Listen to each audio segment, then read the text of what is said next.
Good evening, everyone. It's a cold night. I'm glad everybody decided to come out to listen to me talk about drones. To give you a little bit about my background, first of all, I'm from the Eastern Shore.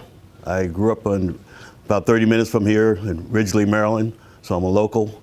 And after going to school in Caroline County, I went to the University of Maryland, where I got my degree in aeronautical engineering. And I was also in ROTC.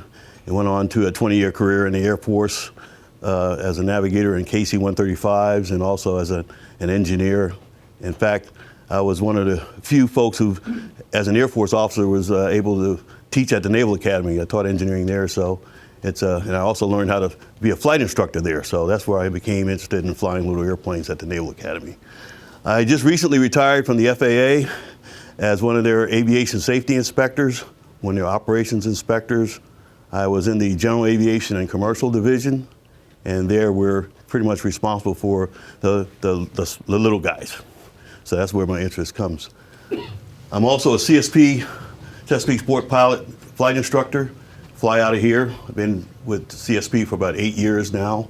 And the reason why I volunteered to do this talk is because this topic is extremely important to me as a pilot, and I think one of our chores as a pilot, or not chores, but one of our functions is to get the public more aware of how these drones can pose a hazard in certain areas if they're not operated properly. You see right there, that's me in my fun machine called a gyroplane. And as you can see, I've got a big X in there. There's supposed to be a picture of a drone there. You can see I don't have much around me. And it frightens me to death to think that one of these 4 or 5 pound drones may end up either hitting me or the rotor. And there's not much there to protect me. So again, I'm hoping that from this talk that maybe you will go back home and you'll think about some of the things I've said today. We'll start off talking a little bit about the definitions. There are a bunch of definitions of UASs, UAVs, RPAs, and all that sort of thing, and drones. So I'll talk a little bit about that, and then give a little bit of history. I'm basically aviation history buff, so I can't give a talk without talking a little bit about aviation history. Talk a little bit about the types of drones that we have. There's a multitude of them. A lot of them made here, but there's a lot of them made in Europe and all around the world. And talk about the specific drone operations that we're interested in. Talk about the regulations governing drones, and also the Know Before You Fly campaign. That if you buy a drone, make sure that you take a look at the rules, and we'll go briefly through that. Drone registration, which is required now if your drone is over 0.55 pounds and less than 55 pounds, you must register it. It's a pretty simple process. I'll talk about that. Then I'll get into nitty-gritty, the close encounters of the drone kind. I don't want to have a close encounter. I'd rather just basically see them on the ground. And we'll look at a little bit about the risks involved with aircraft and drones. And the new proposed rule that's going to come out, Part 107, which will basically encompass how to operate the drones. First of all, I'm going to specifically concentrate on the recreational drones. Those are the ones that you can buy at any store or online. I'm gonna focus on that.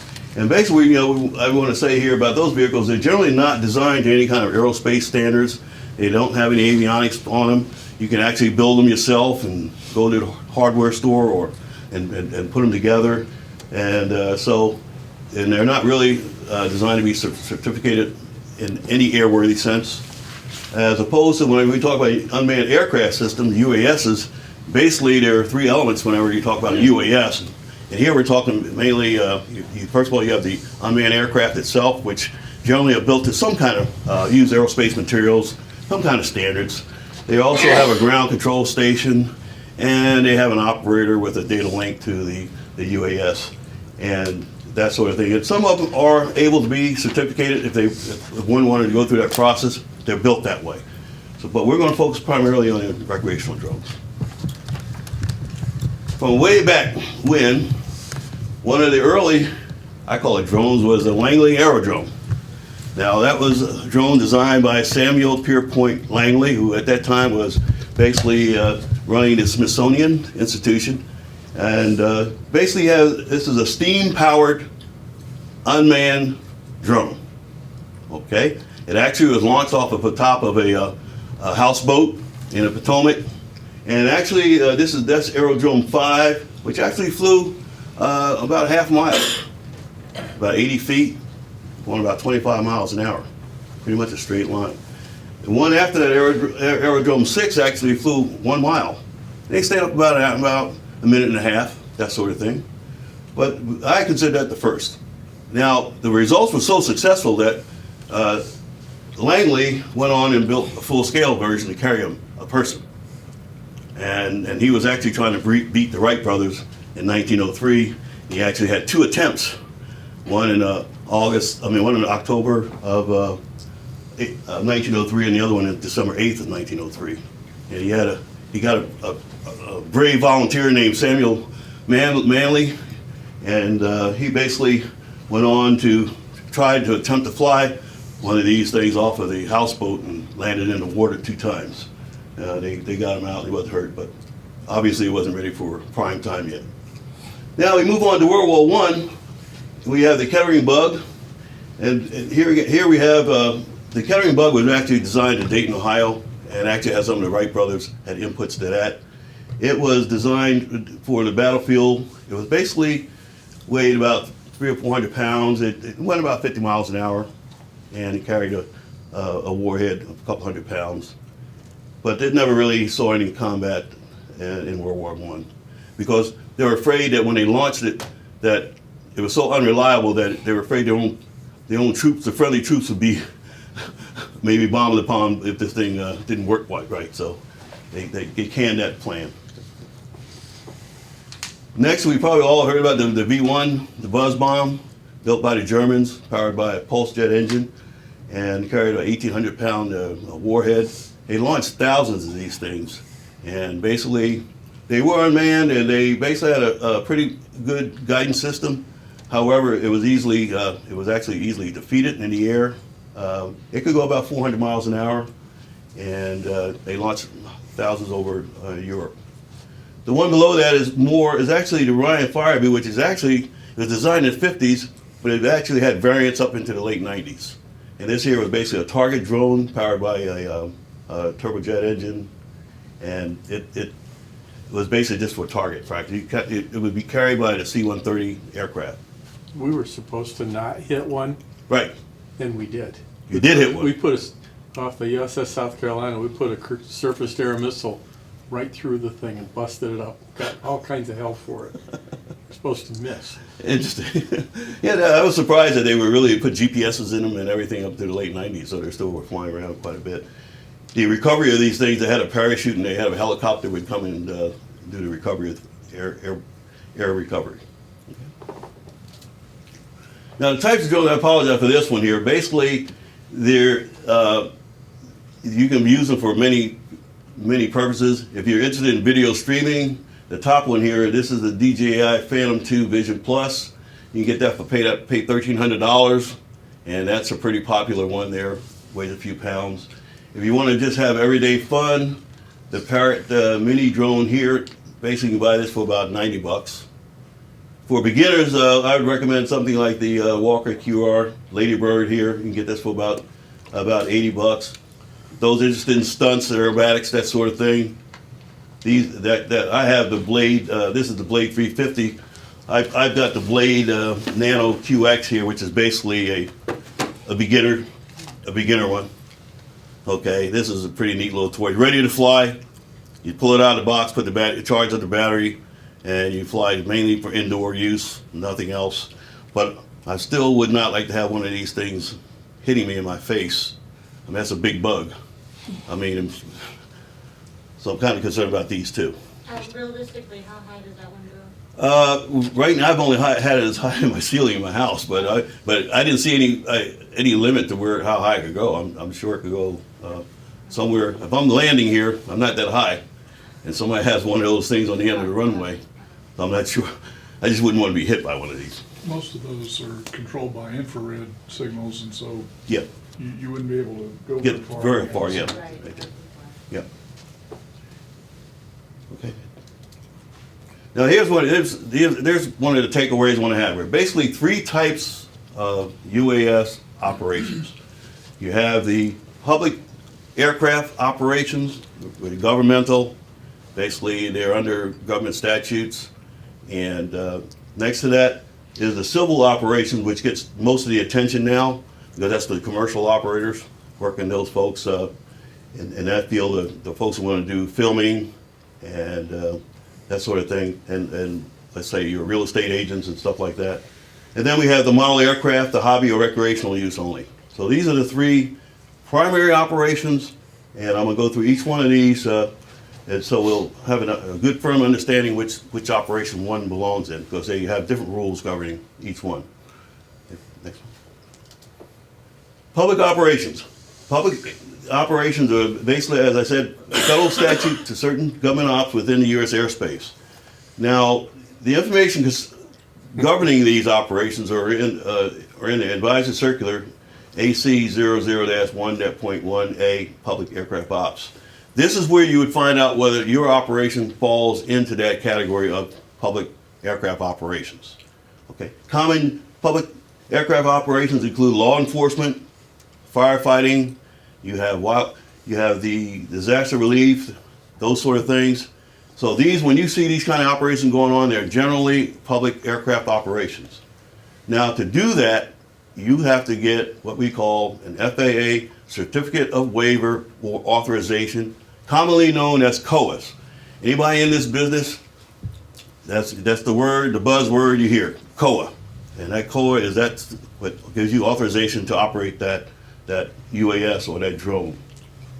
Generally, the COA allows that you're given a block of airspace under certain conditions and limitations unique to your operation. So what happens is when you make an application for your COA, the folks at the FAA will take it and they'll look at it. They have all kinds of folks. They have armies right now of folks working COAs at the FAA. When I retired in January, it looked like everything we were doing was revolving around pretty much the drones. They were taking a lot of resources, that sort of thing, to take care of the enormous numbers of requests for COAs. They're usually issued for up to a period of 2 years, and they manage those COAs using the COA online system. In fact, most of the things, any dealings with the FAA now is pretty much tied to online systems. So in that case, they typically can get approval within 60 days. I'm not sure how valid that is, that's what they tell me. But I'd have to ask someone who's actually put in for that sort of thing. So public operations, that's the number one. Okay. Civil operations. Here we're talking about non-governmental uses. Here's where we're talking about the common commercial operations that maybe somebody in here might want to be involved with. And if you do want to do that, let's say you have a business and you want to use a UAV for some sort of surveillance or some kind of commercial operation, there's two ways you can go about getting FAA authorization. The first one is the Section 333 exemption. And that's referring to the FAA Modernization and Reform Act of 2012. Basically, you need two things here. And that's why I had the word. You need the grant of the exemption after you've applied for it, and you need a civil COA. And this process is used to perform, as it says here, those commercial operations which we've determined to be low risk and in a controlled environment. Most of the folks I associate, friends of mine who are working in the FAA now, work this side of the coin, okay, the exemption side. The other path, probably for folks who want to do, maybe produce these or something of that nature for a future government agency or something, they might want to go in the path of a special airworthiness certificate, which is a bucket of worms all in itself. And here you got to have engineering data, you got to have how you're going to produce it, how you're going to, all sorts of things in either this experimental category or the UAS type and airworthiness certification in the restricted category. When you operate in this realm here, it's really, really sticky, okay? Because you usually have to work with the manufacturing district offices, and it's really a long process. So that's why most folks go through the exemption process and work that. What if you start off with a 210? Then you probably you might want to look at the other one of the other options there, experimental, or see, that's a good example of what you probably would look at. If you had, let's say, an aircraft or have an aircraft that maybe it was certificated at one time or another. I know guys that put boxes in there. You're right, exactly. So you have to go through that other process. Now here's where the fun starts: the model aircraft side. Now here, the FAA is very specific that these are being used only basically for recreational purposes or as a hobby. And basically, this is where we come into the Before You Fly campaign. Now, the Before You Fly campaign was a joint FAA industry initiative to basically educate the public, bring public awareness in on what you can and cannot do with drones. And here's why I want to be very, very specific. First of all, they are considered aircraft. They are considered aircraft. In that case, there are certain responsibilities that are associated with that. So when you fly a drone, you are definitely a pilot. That's the bottom line. Secondly, before you fly, you have to operate below 400 feet and clear of any kind of structures or obstacles. You must keep the drone within visual line of sight at all times. You can't let it go behind some bush or some big tree or something like that. You got to keep it in line of sight. You got to remain clear of and do not interfere with manned aircraft. Now, this could be a real sticky point. So where are the manned aircraft operations?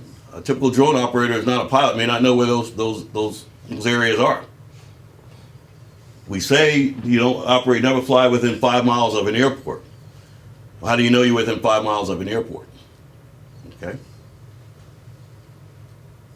Do not fly near people or stadiums. Now, I was at a concert this summer, and here we are, everybody sitting at the concert, and here is a drone flying overhead, taking the videos of the performers and everything like that. And then I will try to find out who was operating the drone, and there was a drunken guy over here about 100 feet from me operating the drone. Now, was I going to go up and tell that person to stop flying a drone? He looked like he was pretty belligerent to me. So got away with it, obviously. I even saw some of the security come around, but he still didn't stop it. So he's still flying around. So there's a risk involved there. You don't fly drones weighing over 55 pounds. Never fly under influence, like the gentleman I saw flying. And don't be careless or reckless with your drone. You could be fined for endangering people or other aircraft. The other day, I just heard that someone drone hit the 40th floor of the Empire State Building. The drone hits the 40th floor, crashes down to the 36th floor, and the drone pilot got on his Twitter and said he didn't announce to the world that his drone had just hit his name and everything had hit the Empire State Building. Well, the drone pilot also called security and said, "I want my drone back." Sure, come and get it. They arrested him. They arrested him, and I'm sure he's going to be charged with this right here, endangering other people. So you got to be careful with these. Now, the 40th floor, that's teetering on what? How high? 500-600. Yeah, that's. I think that's getting close there. If they're classifying drone operators as pilots, are they holding them to the blood alcohol limitations of pilots? 12, 10. I would say if they went to court, they would that's what they would hang them on. Yep. Then we'll get back to that when we start talking about the new rule, because the new rule is pretty clear that when you take a knowledge test, that would be a part of one of the questions here. Which knowledge test? Well, we're going to talk about that when the part 107. Okay. We're not there yet. Everything we're talking about yet is we'll get that's back to my last slide. Okay. Private pilot, you need to have a drone section. Yeah, you're right. Okay. Now here's where the new drone rule came. The FAA published an interim final rule for small UAS registration on December 14th, 2015, which basically said that if you had a drone that met these parameters, weighed more than 0.55 pounds and less than 55 pounds, including the payload, you had to register it. So far, we've had over 300 and some thousand folks to register their drones. How much does that weigh? Oh, that's only 18 grams. Okay. So this one here would not need to be registered. Now, when you go to do your registration online, the website is very user friendly, and basically there are 3 sections there where they have a frequently asked questions. Great. They also have a listing of all the drones that they have in their registry, the different types, and it will tell you whether or not, yes, I have to register it, no, I don't. So when I registered, I just put this model in there, and basically had the model, had the Blade Nano QX in there, and it had all the parameters, and it said I did not have to register it. Okay, so it's pretty elaborate there. And there's other information on that website too. So you go there, you put your name, basically all you need is your name, your address, your phone number, email address, and the type drone you have. And then after you've done that, what happens, the FAA will send you basically back a certificate. Yes? If you register, say you buy a DJI Yep. drone and they sort of Yep. have a registration system, you have to file the serial number with them to even start using it. Does that take care of this, or is this is a separate issue, I'm guessing, since there's a $5 fee? Yeah, there's a $5 fee with that, So right? you probably still need to register. You still need to something register. like that. That's exactly right. As soon as you Even if purchase it. register with the company you bought. Yep, you register, because you actually have to put the name of where you bought it there, okay, and that sort of thing. So you want to make sure you've had that, you want to have that registration prior to your first flight, and also the fact that the N number must be displayed or somehow otherwise included in the drone. Some people put it, maybe it fits maybe in the battery compartment. If it's easily taken out, you do that. And again, the registration fee costs $5. There's another important distinction too on that too, is that for the drone registration, you can register one time For all, and use that same Right. registration for any of your drones Right. that meet that criteria. that's right. Does the registration expire like it does? It has an expiration. Yep, yep, yep.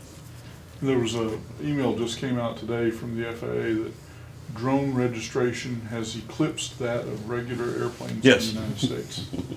So there's actually more drones registered now. Right. And the word is getting out, so that's a good thing. But like most things in aviation, the folks who go and do the registering aren't the ones who cause the problems. Because usually when you find somebody who's violated rules, they probably sit there and I didn't even know I had to register my drone. These sort of things. So that sort of thing. But it's an easy process. Let's talk about the actually encountering here, and I just pull out this quote because this basically sums up where we are today. With that, the FAA, aircraft manufacturers, and engine builders have a good sense of what can happen when birds strike airliners, and modern planes are built to be resilient to such damage. Experts are less sure about the risks posed by the growing legions of drones. We really don't have a lot of data of drone impacts on aircraft. Okay, we just don't have it. The common methodology that we use nowadays is we equate basically the kinetic energy, that's that 1/2 mv square stuff, of a bird encountering an aircraft. Okay, and we use that analogy between a bird strike and a drone strike. Well, you and I know birds are made of different materials than the drones. Okay, flesh and bone and feathers. A whole big different ball game as opposed to a large drone which has a battery, engines, carbon fiber, stuff that doesn't break very easily and can be sucked up. So there still needs to be a lot of work done in this area as far as I'm concerned. We're just not there yet. Just need a lot more data. There are a few studies that I've come across, but really it's not that much. So how real is the threat? In 2015, there were over 700 reported incidents involving near collisions, which was triple actually the number that was the year before. Now, not everyone thinks that the drones are as big a threat as we say they are. There's two sides to this story. There are some who basically will point to studies that show that, for drones under 3 pounds, basically they're no more threat than a small bird, or some of the big eagles and stuff we have flying around here. I mean, so there is that. Especially in particular, if they're flown below, the drones are flown below 400 feet and more than 5 miles from an airport. So there can be an argument there, okay, about how big a threat are they, okay?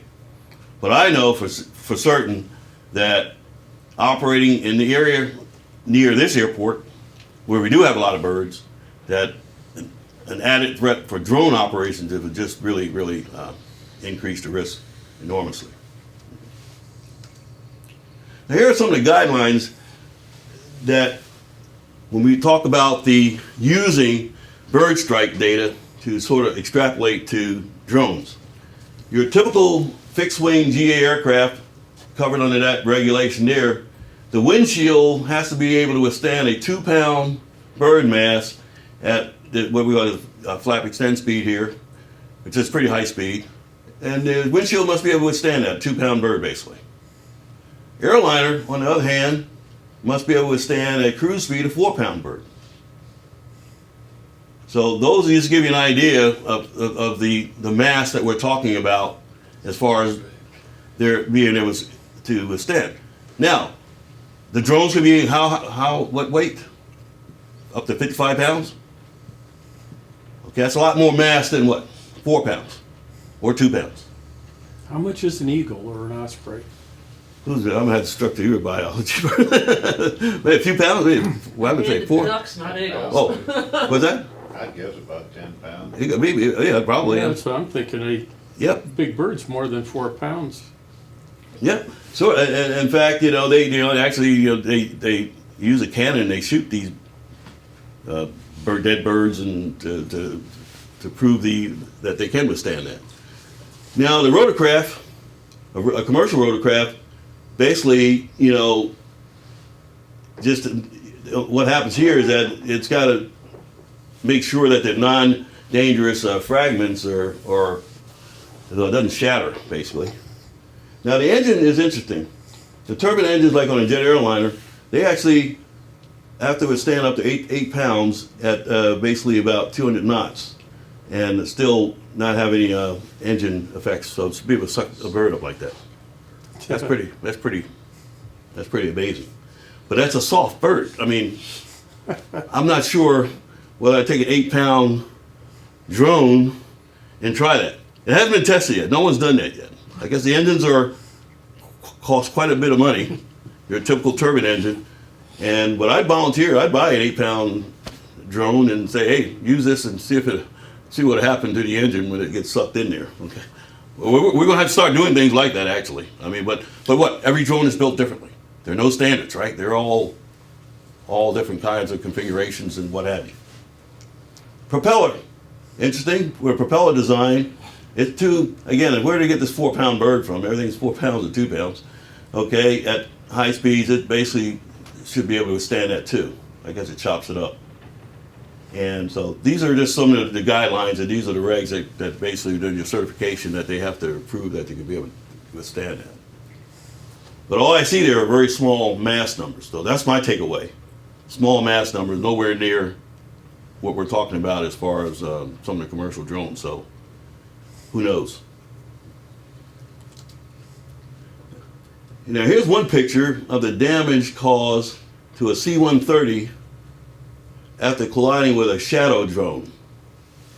A shadow drone is probably about a couple 100 pounds, 200 or 300, something like that, not too big. But that is an enormous hole there in that wing between the two of them. I don't know if my typical Cessna or Piper would be able to withstand something that kind of shot, to be honest with you.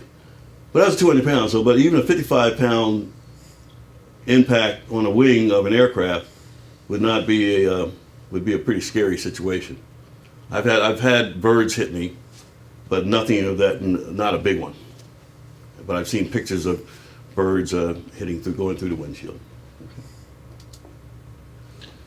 Now, this impact analysis was done in 2050 by a company called Aerokinetics Aviation, and they basically went through this kinetic energy, momentum analysis, and their bottom line is that for a commercial airline, a windshield drone strike, particularly on approach or departure, would be most likely survivable based on the kinetic energy of impact of hitting a drone, but would do damage to the aircraft and incur definitely economic loss for the airplane to be down for a while.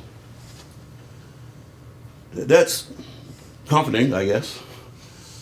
Now, on the other hand, a head-on with a rotorcraft drone strike would probably cause catastrophic failure of the rotorcraft's windshield, resulting in that significant damage and possibly injury to the pilot. And in some cases, there'd be enough damage that the injury would be non-survivable for that situation. Rotorcraft is just a little bit more, a lot more moving parts trying to fly away from each other all the time. Commercial airline engine ingestion by a drone, they determined that would cause severe damage and potentially a catastrophic failure, and definitely recommended that more testing be needed. So you can see one of these things on takeoff, it'd probably be probably scary situation. You suck up a drone in the engine inlet. Now here's the new proposed Part 107. That's the new reg. My wife works for the UAS office, and she told me that they're going to have this out on the street by June of this year. Anybody want to take any bets on that? Okay. I work for the FAA. I don't know. Okay. Now this is the small rule. It went out for comments, and they've incorporated all the thousands of comments they had on it, and they've made some changes to the rule. I just want to hit some of the highlights here. I've actually got the excerpts from take a look at the real nitty-gritty of the rule. But basically, the new Part 107 the operating limitations will be basically you can operate it below 500 feet. There'll be a maximum speed of the drone, and they also will have what they call a micro UAS option, which basically involves flying in what we call uncontrolled airspace, Class G airspace. There'll also be some operator certification and responsibilities. You'll need to have a knowledge test that you'll have to take. You'll be 17 years of age, and like everything else, you'll be vetted by the TSA. So I guess they're going to try to get the folks who are non-citizens or what have you. Everybody has to be, even I had to get vetted, right? By the TSA. So there'll also be aircraft requirements, but there won't be any kind of airworthiness certification. However, there will be markings that will have to be on the aircraft. And this proposed rule here will not be applicable to model aircraft if they satisfy the criteria in that section of the rule. Now, what I wanted to show was actually go through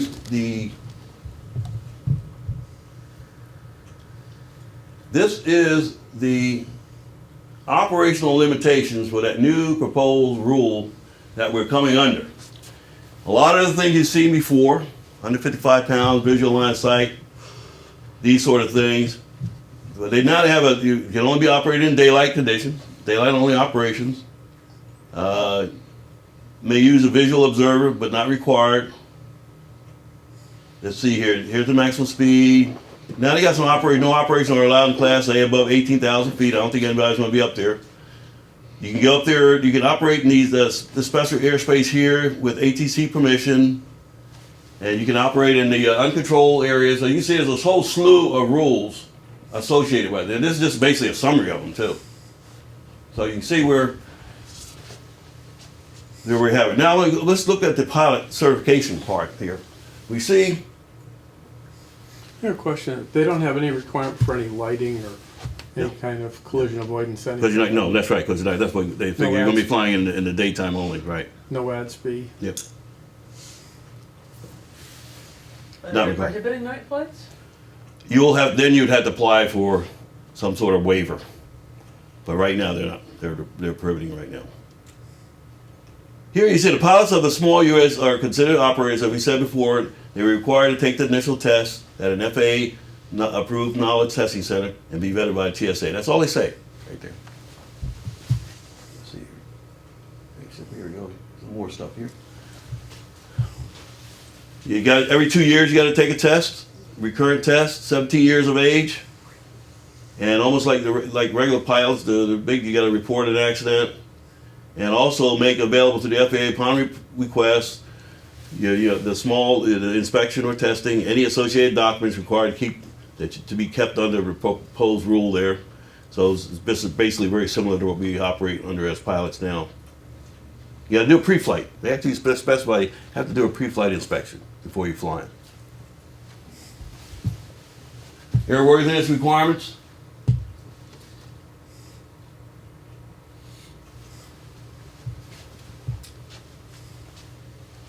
And there's where it talks about the model aircraft. So, the takeaways. The takeaways from today, as basically a summary of what I've talked about. But basically, there are three types of operations, right? We all know there's what, public aircraft, civil, and the model aircraft operations. You have to know before you fly. In fact, there's an app you can download before you fly. I think I had it on my phone. You reference airport traffic area, but I'm thinking about the one that we have for pilots where you need to stay away from stadiums and large outdoor assemblies of people and all that. How do they go with that thing? I mean, how do they? Apparently they're not restricted from flying over a crowd.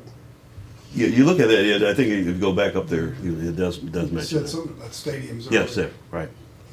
Now here's the app. If anybody, basically it gives you, this app tells me right now I can't fly here. I can't, if I had a UAV, it says I'm not able to fly. That's right, that's it. It says you are located within 5 miles of an airport and or in airspace that requires permission. So this is the app here. Basically shows you, it's got a little circle I pass around. That's the app. Just download it, and so you got your UAV, and there's your app that says that you can or cannot fly. And it just told me I can't fly because I'm within five miles of an airport. Okay, I understand Bay Bridge and Kentmore. What are all these other markers? There are other airports here that I had never even heard of. Okay, that's a grass strip down there at the end of the Right, island. but so they have those. They're including people's private service. Yes, they are. Yeah, that's why I was kind of surprised. That's where this place come. Where this come from? Operations, all sorts of stuff is on there. Yeah, there's actually a lot of good information on there on that app. If you have it, so I would basically take a look at that. You probably already has it already. So that was pretty much what I wanted to talk about, and definitely open up the floor for discussion, questions. I would recommend that you go to the FAA.gov UAS website. There's all kinds of information there, especially on the rule itself and the registration, that sort of thing. Each one of those websites basically gives you really good data. They've done a good job as far as getting out the information at the websites there. Now I noticed that when I was at Barnes and Noble the other day, like a year ago, you would never see any specific magazines or anything on drones. You'd see them on RC models, of course, all kinds of magazines. But now there were 4 magazines specifically devoted to drones. 3 are from the UK and 1 from the United States. I mean, drone mags. I mean, that's all they talk about. I'd say, man, this is this is really a growing phenomenon as far as drone operation, that sort of thing. So what's the difference between a radio-controlled model airplane and a drone? Basically, remember we showed the sign. I mean, basically, and as far as now we're talking about UAS and drones and all that kind of stuff, model aircraft. Yeah. Technically, No. And looking at the regulations, there is no No, difference. no. I think None. model No. airplanes got sucked into the drone rig. They got sucked in. They've been operating And for. that's- For that's years been and years part of with the- no regs Yep. at all, In and fact- now suddenly they've got to play. In the fact, they game. were under restriction until today, I think it was, Yeah, with a 30 they mile. just announced yesterday, Right. but I'll just start to say, it'd be unfair to say they're under no restrictions, because somebody asked the question about flying over crowds. If you fly under the Academy of Model No, Aeronautics that's what most rules, folks do. remembers that, it's very specifically stated is. in there, do not, you know. So it's just like you said earlier, it's those who, you know, choose to obey the rules are not the ones that we're worried about. Exactly. We're worried about these people that go into the store and buy one and just do They whatever just go want out to. and start flying. Right. Take it right out of the box and start flying the next day. That's what I'm concerned with. Yeah. But that was a big, I just started to say, if you don't mind, can I ask a question? How many people in this room are licensed pilots? I figure probably most everybody. Yep. How many people in this room have actually bought and or flown one of these drones? I won one as a door prize, and it's still in the box. Right. Okay. And one of the interesting things about it from the model aviation community is that bone of contention about, you know, well, is my radio control airplane a drone? And in fact it is. It is. And where I work, we've studied this quite a bit, and one of the things that we're looking at, and I'm curious what the FAA stance is going to be, or what they're looking at in terms of autonomy, because to me and in the industry, that's where you draw the line between a UAV and a drone. And you're right, and you notice that the word autonomy is generally not even mentioned. It wasn't mentioned at all. It's not mentioned in any of the literature concerning drones, right? And to me, that's what really makes it a drone, Right. is when it has that capability, or if it's flown in that mode. Because most of the effort right now, with the biggest effort right now with the FAA is the integration of the drones into the national airspace system. They're spending a lot of time and effort making sure that is a smooth transition for the operation of drones. And there, you're going to have that autonomous. But now you're talking beyond visual line of sight.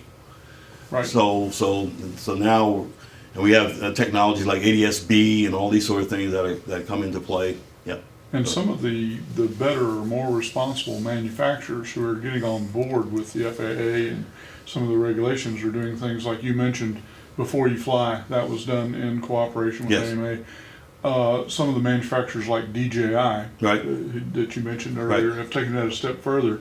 And for instance, I have a DJI Inspire 1, which is a Right. very expensive high-end drone. It will not fly here. Right. Not that it can't fly here, it will not.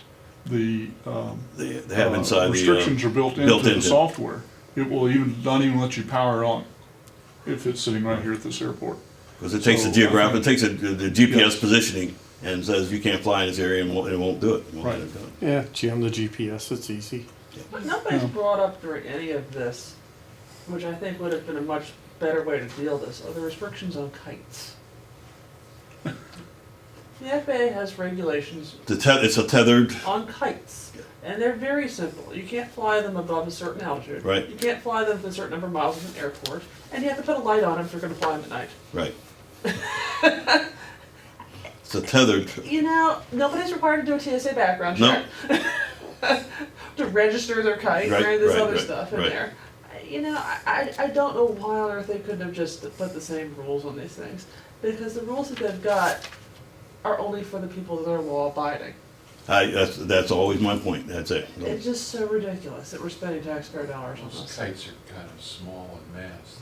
Not Oh, not necessarily. No, enough. see, it's a big one. Oh, no. It was in Boardwalk originally. During World War I, they had kites with men on them. Yeah. Yep. That's the thing, I mean, I can certainly understand in an open cockpit thing like a gyroplane, you wouldn't Yes. even want that swatting you. That's exactly, well, now you want that SWAT. What always concerns me is that, you know, I got my private license in 1975, and hadn't even thought about drones back in those days, or at least not for civilian use. And, you know, when I'm flying one of my drones around, you know, my neighborhood or whatever, I'm thinking, okay, I've got something that weighs almost 7 pounds, Right. you know, all up weight, and composed mainly of carbon fiber. You know, it's very structurally sound, and that, you know, wouldn't be anything like hitting a goose or a, you know, a duck or something like that. It could be catastrophic. And that's definitely, Right. you don't want, irresponsible people flying something like that around. So, Was there any clarification? You mentioned like the guys that fly them around for the real estate Yes, people. right. Has that automatically got to fall into the civil? Yes, And You that's gotta put because it's exa- a commercial transaction commercial, yep, involved? that's exactly right, it's commercial use, yep.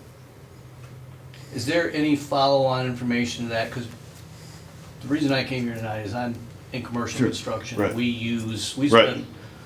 I don't know if you know Hunter Harris out of Easton. Right. We hire him to fly over our sites and take pictures. And our company at one point had bought a couple of the drones and we're flying around using them for our own purposes. Now they have what they call, they have like, you get anything, they get the exemption, but they have a blanket COA if you operate below 200 feet. Okay.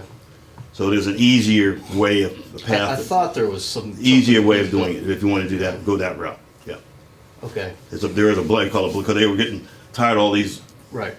requests. I also read an article somewhere, Yeah. maybe you could comment on it, where I saw a company similar to yours had done the same thing, and under one of the regs, I'm not sure which Right. was, they made the determination that what they needed to do was to hire a licensed pilot Yes, on their staff right. to fly the drone for them. Don't know why, but that was what their attorneys approved. And the new rule that's coming out, the new rule that's coming out, Part 107, is going to try to, part of the purpose of it is to try to do away with some of these codes and exemptions. So you might fall under the micro UAS option, Okay. where if you're in, let's say, uncontrolled airspace someplace, you're in a work site, way away, what we call Class G airspace, Right. and you'd be under that Okay. situation. But the best way is to check is to, if you go to the UAS website, where you have the part there on the exemption, and look for the blanket COA. Okay. Blanket COA. Is the Part 107 stuff you had up there, is that available for us to look at? Yeah, you go right to the website right now. That's the proposed rule that will come out in June. Right. Part 107. And that was just basically what I was showing you was just a summary of it. Of course, it's Right. like 20 pages of stuff to really read.